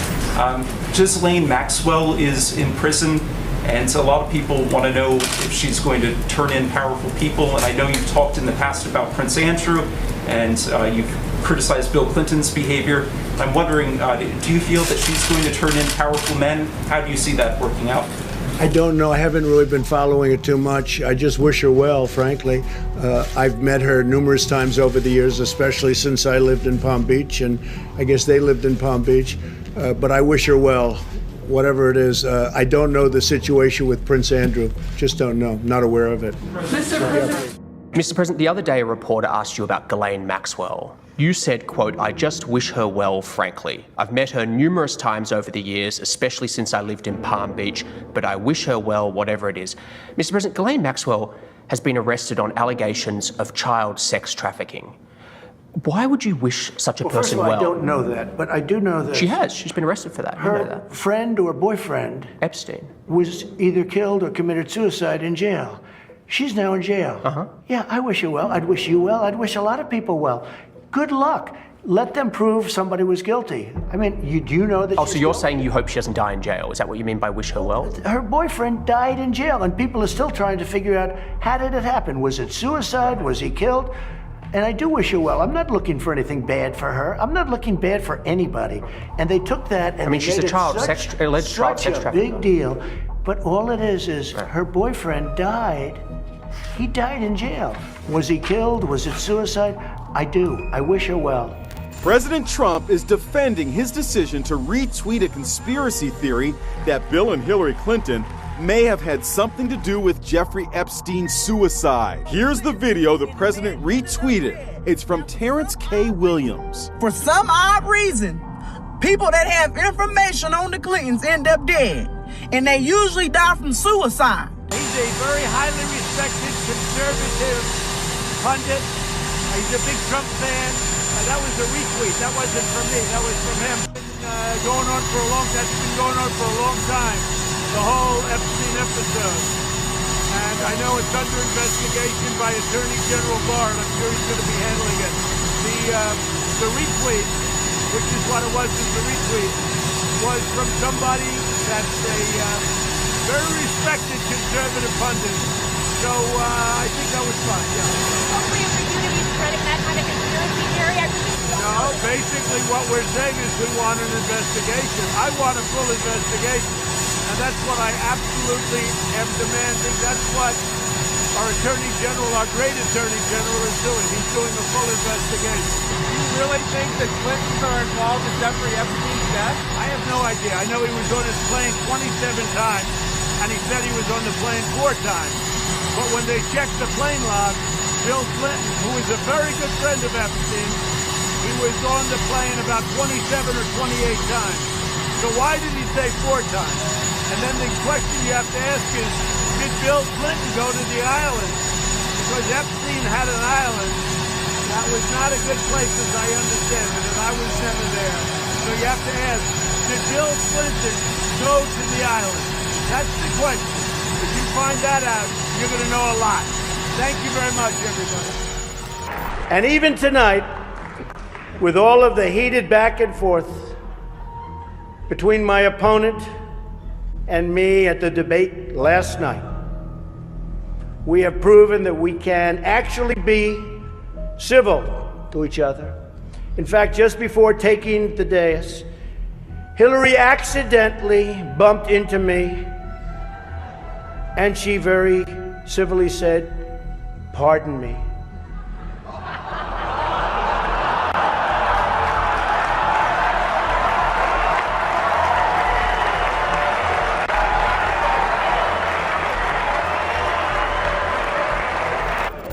These events give not only the candidates a chance to be with each other in a very social setting, it also allows the candidates the opportunity to meet the other candidates' team.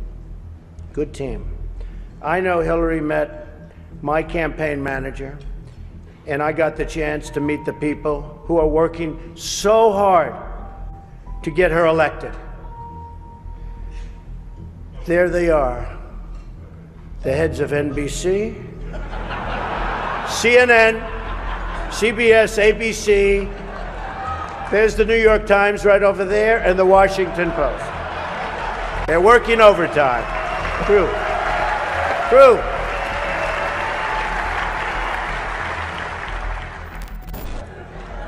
Hillary is so corrupt. She got kicked off the Watergate Commission. How corrupt do you have to be to get kicked off the Watergate Commission? Pretty corrupt. Hillary is and has been in politics since the 70s. What's her pitch? The economy is busted. The government's corrupt. Washington is failing. Vote for me. I've been working on these problems for 30 years. I can fix it, she says. I wasn't really sure if Hillary was going to be here tonight, because I guess you didn't send her invitation by email. Or maybe you did, and she just found out about it through the wonder of WikiLeaks. We've learned so much from WikiLeaks. For example, Hillary believes that it's vital to deceive the people by having one public policy and a totally different policy in private. That's okay. I don't know who they're angry at, Hillary, you're right. For example, here she is tonight in public, pretending not to hate Catholics.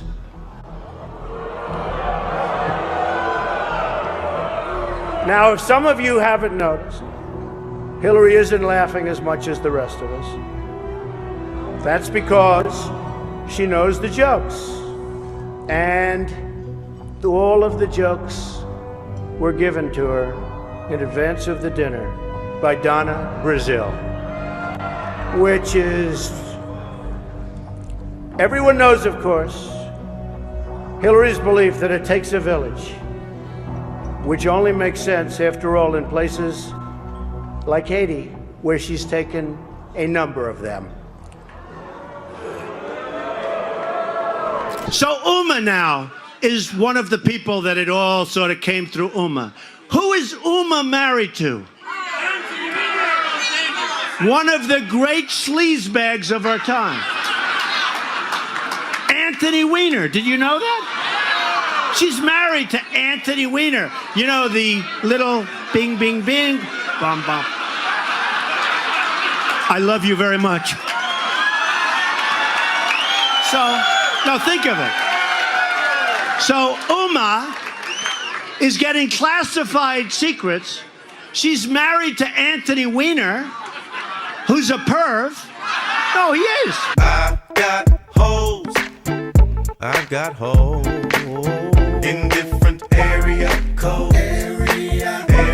Now, I'm not going to say who killed that man, because you know, I could end up being, but the word around the street is the Clintons did it. It's just awfully good that someone with the temperament of Donald Trump is not in charge of the law in our country. Yeah, because you'd be in jail.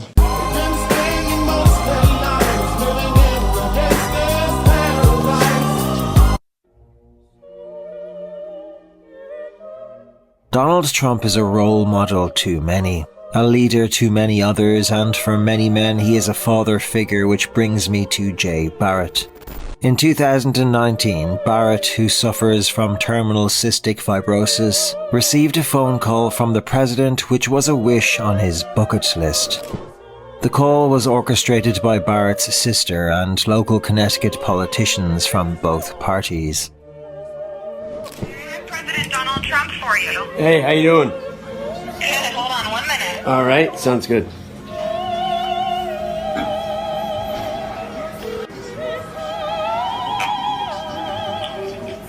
Hello? Holy Christ, what do I get to... All right, Jay, you Hey. look handsome to me. I just saw a picture of you. No, you're giving me kind honors. I look like... How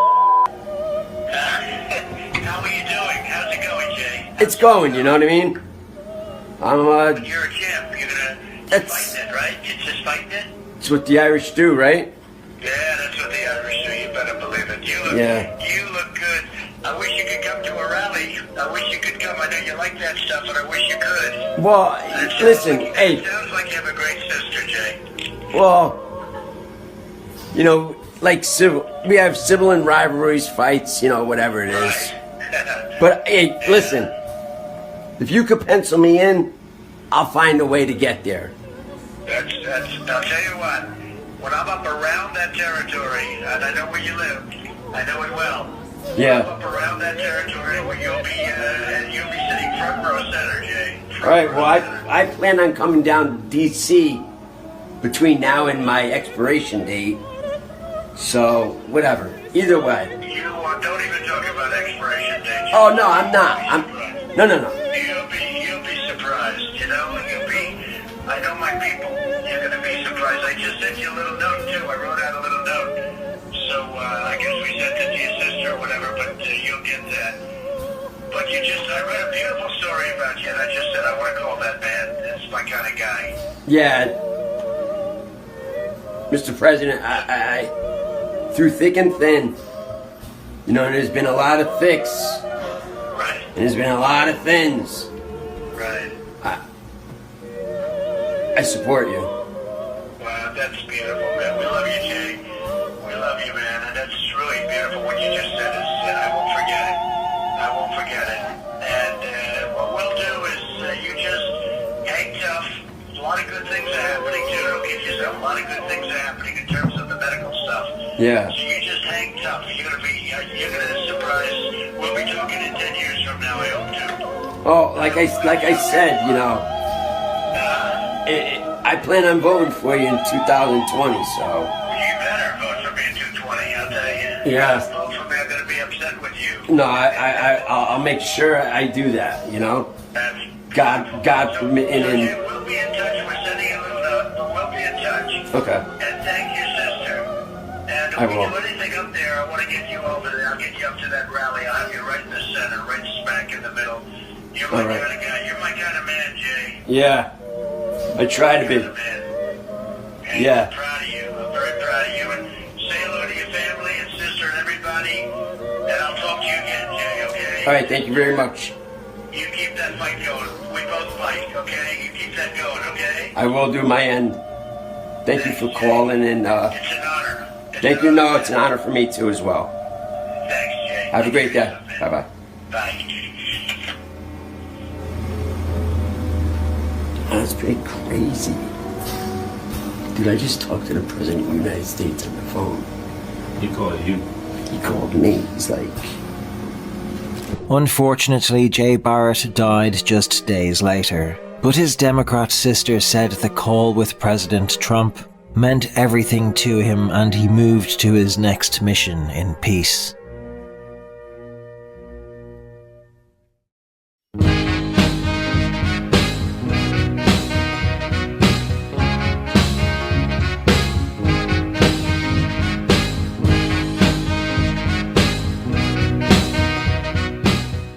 Trump is an outsider. Every recent president has been a deep state cabal puppet. Trump gave up the billionaire lifestyle to now be insulted, dragged through the mud and lied about on a daily basis, as well as putting himself and his family in the crosshairs of the deep state for taking the reins and continuing what JFK tried to do. If there's one thing that Trump communicates among many great things, is that he is very patriotic and has solid, wholesome American national pride. He has many old-fashioned principles that once made the United States great, and is making it great again. He has restored the American can-do attitude and pride that I believed was dead and gone after Bush and Obama. Trump's argument is that Americans have been betrayed by the conduct of US foreign policy since the Second World War, and especially after the end of the Cold War. Returning to the nation's founding ideals and traditional values, he believes is the means by which the country can be cleansed of the foreign policy failure of recent decades. He imposed trade tariffs on China and the EU. He has publicly scolded NATO's European members for not pulling their weight with defense spending. And he's pulled the United States out of the Paris Climate Accord, the North American Free Trade Agreement, and of course the globalist fantasy that was the Trans-Pacific Partnership. The reason Donald Trump is so hated is due to the media campaign against him, and also because the people who follow the mainstream narratives cannot think for themselves. Their disdain of Trump is illustrative of their ignorance. Most have been reduced to parroting sound bites provided to them by the corporate establishment media. The goal of the deep state is to keep the people divided. I implore people to not fall for the divisive tactics and be more skeptical about what is being pushed down their throats by the legacy media. The one thing I have found that Donald Trump is guilty of from my research is that he cannot sing or dance despite his enthusiastic efforts. Here to sing the theme from Green Acres, please welcome Donald Trump and Will and Grace's Karen Walker.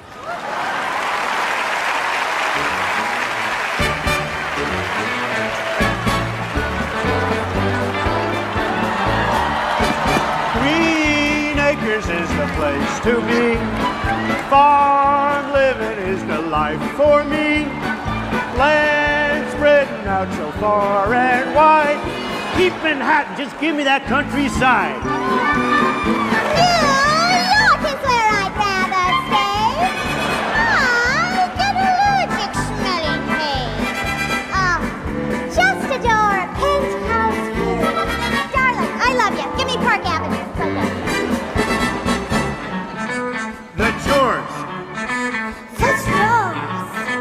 Fresh air. Trump Tower. You are my wife. Goodbye, city life. Green Acres, we are there.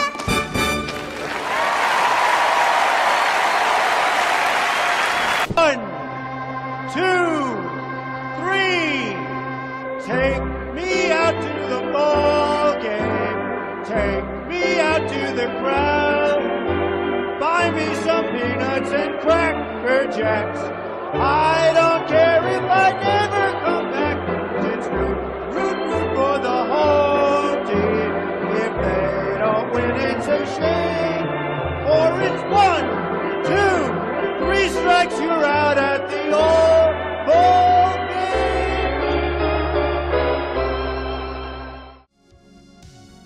Well, that is all for this video. I thank you all for watching, and please share this video with absolutely everyone. What do you mean everyone? I hope you have enjoyed the show. Where we go one, we go all. This is Mr. Truth Bomb, out. Our movement is about replacing a failed and corrupt political establishment with a new government controlled by you, the American people. The Washington establishment and the financial and media corporations that fund it exist for only one reason: to protect and enrich itself. The establishment has trillions of dollars at stake in this election. For those who control the levers of power in Washington and for the global special interest, they partner with these people that don't have your good in mind. Our campaign represents a true existential threat like they haven't seen before. This is not simply another 4-year election. This is a crossroads in the history of our civilization that will determine whether or not we, the people, reclaim control over our government. The political establishment that is trying to stop us is the same group responsible for our disastrous trade deals, massive illegal immigration, and economic and foreign policies that have bled our country dry. The political establishment has brought about the destruction of our factories and our jobs as they flee to Mexico, China, and other countries all around the world. It's a global power structure that is responsible for the economic decisions that have robbed our working class, stripped our country of its wealth, and put that money into the pockets of a handful of large corporations and political entities.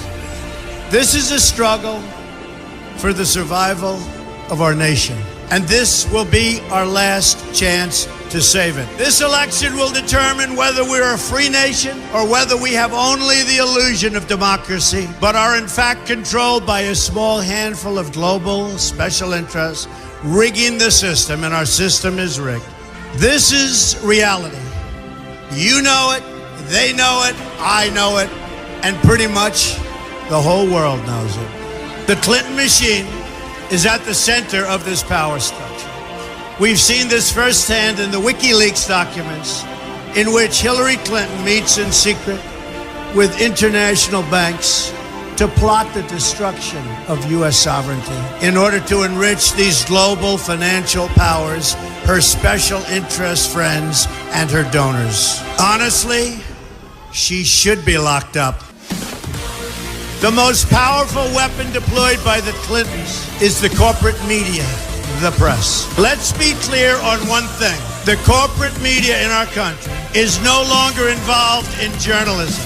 They're a political special interest, no different than any lobbyist or other financial entity with a total political agenda, and the agenda is not for you, it's for themselves. Anyone who challenges their control is deemed a sexist, a racist, a xenophobe. They will lie, and then again, they will do worse than that. They will do whatever's necessary. The Clintons are criminals, remember that. This is well documented, and the establishment that protects them has engaged in a massive cover-up of widespread criminal activity at the State Department and the Clinton Foundation in order to keep the Clintons in power. They knew they would throw every lie they could at me and my family and my loved ones. They knew they would stop at nothing to try to stop me. Nevertheless, I take all of these slings and arrows gladly for you. I take them for our movement so that we can have our country back. I knew this day would arrive. It's only a question of when. And I knew the American people would rise above it and vote for the future they deserve. The only thing that can stop this corrupt machine is you. The only force strong enough to save our country is us. The only people brave enough to vote out this corrupt establishment is you, the American people. Our great civilization has come upon a moment of reckoning. I didn't need to do this, folks, believe me. I built a great company, and I had a wonderful life. I could have enjoyed the fruits and benefit of years of successful business deals and businesses for myself and my family, instead of going through this absolute horror show of lies, deceptions, malicious attacks. Who would have thought? I'm doing it because this country has given me so much, and I feel so strongly that it's my turn to give back to the country that I love. I'm doing this for the people and for the movement, and we will take back this country for you, and we will make America great again.